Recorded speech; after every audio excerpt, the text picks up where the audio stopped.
एक दिन की बात है। राजा कृष्णदेवराय अपने दरबार में सभा कर रहे थे। तभी महारानी वहां आती है और महाराज से बोलती है कि महाराज, आज सपने में मेरी मरी हुई माँ आई थी और उन्होंने मुझसे आम खाने की इच्छा व्यक्त की। महाराज, ऐसा कोई उपाय है क्या जिससे मैं उनकी यह इच्छा पूरी कर सकूं? विजयनगर के ब्राह्मण लालची प्रवृत्ति के थे। वे राजा से किसी न किसी बहाने से धन लेते और राजा की उदारता का अनुचित लाभ उठाते रहते थे। राजा ने सभा में बैठे ब्राह्मणों से इसका उपाय पूछा तो सारे ब्राह्मण एक साथ बोल उठे, महाराज, यदि आप 108 ब्राह्मण को सोने से बना एक एक आम दान कर दे तो महारानी की मां को अवश्य ही शांति मिल जाएगी। ब्राह्मण को दिया हुआ दान मृतक तक अवश्य ही पहुंचता है। राजा कृष्णदेवराय ने ब्राह्मणों के कहे अनुसार सोने के 108 आम बनवाए और उन्हें ब्राह्मणों को दान कर दिया। सोने से बने आमों को पाकर ब्राह्मणों की तो बाहें खिल गई, लेकिन तेनालीरामा को ब्राह्मणों की चालाकी और लालच पर बहुत ही क्रोध आया। उसने इन ब्राह्मणों को सबक सिखाने की ठान ली थी।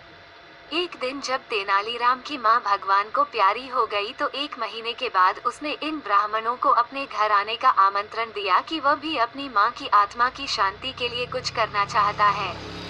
वे ब्राह्मण लालची तो थे ही, और वो जानते थे कि तेनालीराम का मां खाने पीने और सोने के जेवरात की कितनी शौकीन थी।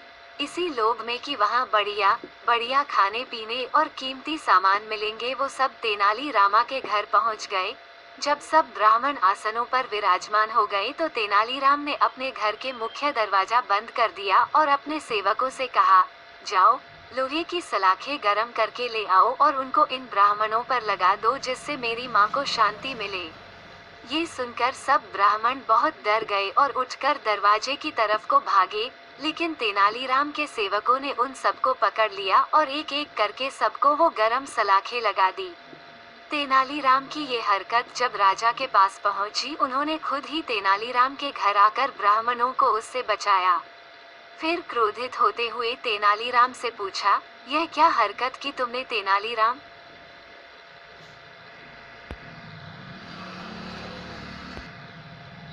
तेनालीराम ने बताया कि महाराज, मेरे स्वर्गवासी माँ को जोड़ों के दर्द की बीमारी थी।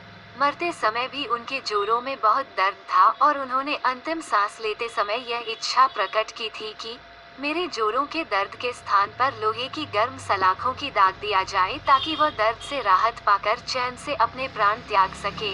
उसे समय उनकी ये इच्छा पूरी नहीं हो सकी थी, इसलिए ब्राह्मण को आज सलाखें दागकर अपनी स्वर्गवासी माँ की आत्मा को शांति पहुँचा रहा था।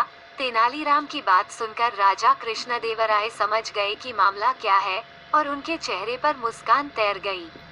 फिर उस दिन के बाद लालची ब्राह्मणों ने राजा कृष्णदेवराय को ठगना छोड़ दिया था। कहानी से शिक्षा। बच्चों, इस कहानी से हमें ये शिक्षा मिलती है कि अगर हम पर कोई विश्वास करता है तो हमें उस विश्वास को तोड़ना नहीं चाहिए और कभी भी किसी को ठगना नहीं चाहिए।